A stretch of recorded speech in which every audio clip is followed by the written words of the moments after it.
Doctor साहब, स्वागत है आपका दैनंदिनी परिवार में प्री एंड पोस्ट कोरोना विशेष। डॉक्टर साहब, आप ग्रामीण क्षेत्र को रिप्रेजेंट कर रहे हैं, कहना चाहिए। पहला दौर तो लगभग बचा रहा, दूसरे दौर में बहुत बड़ा फ्लो आया गांवों से, जहां तक कोरोना के पहुंचने से बचाया जा रहा था, लेकिन दूसरे दौर पे नहीं बचा पाए। इस दूसरे दौर के बारे में थोड़ा सा प्रकाश डालिए आप। सर, जैसे कि नॉर्मल जो बीमारी होती है, जैसे टाइफाइड है और नॉर्मल कोई केस होती है, जी तो लोग नॉर्मल उपचार करवाते हैं वहाँ पे। तो अधिकतर लोग वहाँ पे लोग एक्सप्लोरेटिव ऑक्सीजन लेवल देख नहीं सकते हैं। जी और वो ऐसे उपचार है जो नॉर्मल गांव में उपचार होती रहती है। एंड कंडीशन में जो हमारे हॉस्पिटल में एंड टाइम पे लेके आती है। जैसे कि हम देखा गया है कि एक गांव से पेशेंट आए थे, इसका एक्सपो टू 96 था। फिर 2-4 दिन एडमिट थे, फिर धीरे धीरे हमने उसको रिकवर कर दिए। जी फिर ऐसे ऐसे कई लोग ऐसे गांव के लोग हैं जिसका एक्सपो टू 60 था। तो गांव में ये सब जो सुविधा होती है, जैसे कि ऑक्सीजन मीटर, ये सब सप्लाई करना, मेडिसिन देना, जी बहुत ही कम होती है। सर, ग्रामीण ये क्षेत्र हम में देखा। मरीजों की और परिजनों की क्या विशेष अपेक्षाएं रहती इलाज के दौरान, जो आपने महसूस किया? जी, ग्रामीण क्षेत्रों का जो हमारे जो सीएससी है राजीव नयापाड़ा में, तो उसके मेरे ये की अपेक्षा है कि हमारा जो पेशेंट है जल्द से जल्द ठीक हो जाए। लेकिन क्या वहाँ पे ग्रामीण क्षेत्र पे क्या होती है कि ऐसे वीक कंडीशन पे लेके आते हैं जो हम उसको वेंटिलेटर की जरूरत देनी पड़ती है। इस दौरान हम पेशेंट के रिलेटिव को भी हम समझाते हैं, मोटिवेट करते हैं, उसको अच्छा तरह से गाइडलाइन बताते कि कई कई पेशेंट ऐसे हैं जो हमारे यहाँ से रिकवर होके गए हैं। जी जी, तो वैक्सीनेशन की ऐसे क्या स्थिति है? गांवों में वैक्सीनेशन का बहुत बड़े स्तर पे विरोध हो रहा है। वैक्सीनेशन के लिए बात यह है कि 45 प्लस वाले हैं, उसका वैक्सीनेशन हो रही है। जी कई कई लोग जो फर्स्ट डोज लगी है, उसको सेकंड डोज लगाने में डर लग रही है। जी कि कई भी हम लोग मितानिन है, आंगनबाड़ी कार्यकर्ता लोग को सबको सबको एक साथ मीटिंग करवाएं, उसको ये बोले कि हर क्षेत्र में वैक्सीनेशन होना चाहिए। जो जो वैक्सीन नहीं लगवाएंगे उसको भी हम लेके जा रहे हैं, गांव में मितानी लोग से बात कर रहे हैं, हर जी घर घर में जाके बात कर रहे हैं कि वैक्सीनेशन होना चाहिए करके। डॉक्टर साहब, आप कोविड सेंटर में जब इलाज अभी कर रहे थे अप्रैल और मई में, आपके जो सहयोगी जी चिकित्सा कर्मी थे, जो जी पैरामेडिकल स्टाफ था आपके साथ, नर्सेस थी, जी। कंटिन्यू करने के लिए या मोटिवेट करने के लिए कुछ एक्स्ट्रा एफर्ट आपको करना पड़ा, या सभी लोग समर्पित होकर काम करते रहे? कोई दहशत या? हमारे यहाँ स्टाफ जो है बाहर से भी, कॉलेज के नर्सिंग स्टाफ आए हैं, बाहर से डेंटल के स्टाफ आए हैं। जी, तो हमें उन लोगों को फोर्स करना नहीं पड़ा कि चलो जाओ कोविड वार्ड में जाओ, पीपी किट पहन के जाओ। बट थोड़ी टाइम लगती है कि पीपी किट पहनना, गर्मी के दिनों में थोड़ा घुटन महसूस होना, पसीने आना, तो थोड़ा महसूस लगती है। बट लेकिन हमारे यहाँ जो भी स्टाफ है, ऐसा कोई मेरे को नहीं लगा कि इसी का गुड वर्क, कि सब लोग मिल के अच्छे से काम किए हम लोग। कि जहाँ पे कोई भी, हम पहले स्टाफ को प्रिफरेंस देते कि उसका स्टाफ को कुछ नहीं होना चाहिए। जी जी। ऐसा भी कोई ऐसा वाकया हुआ कि कोई स्टाफ आपका अफेक्टेड हुआ?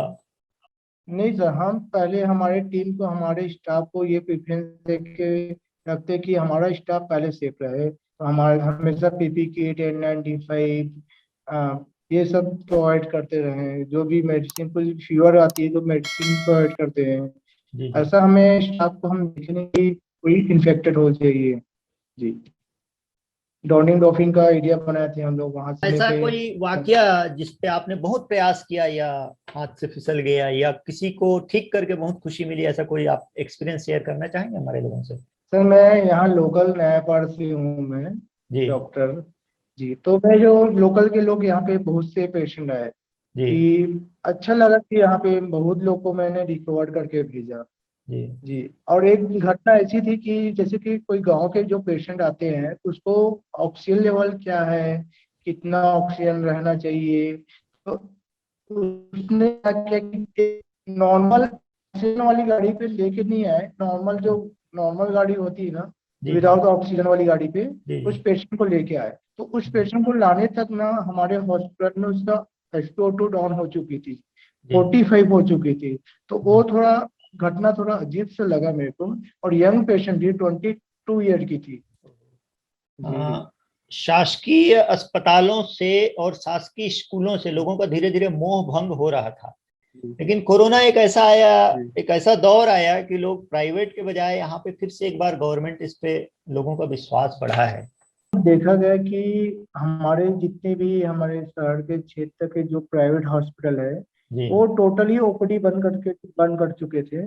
लेकिन हमने एक चीज प्रयास किया कि हमने अभी तक जब से कोविड आया है तब से हमने ओपीडी बंद नहीं किया।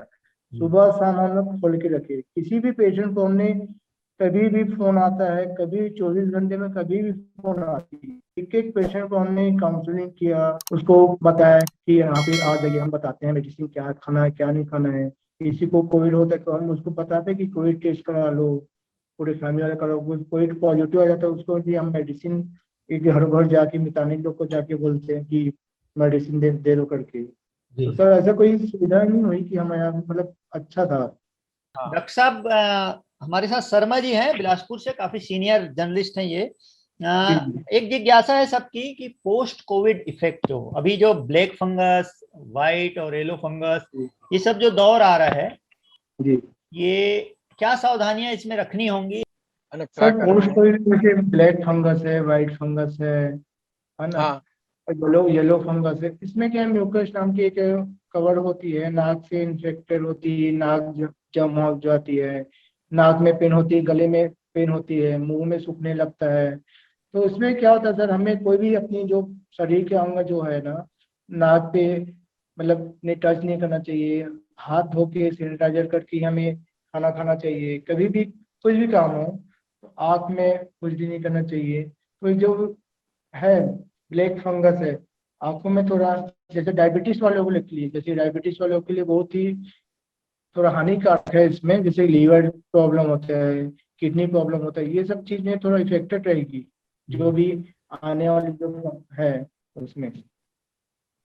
एक अंतिम प्रश्न सर आपसे कि जब आप एक कोरोना कोरोना मरीजों को ठीक करने के लिए एक योद्धा की भूमिका में थे, तब आपके परिवार के लोगों की क्या स्थिति थी? उनके एंड से विरोध या डर या दहशत का माहौल?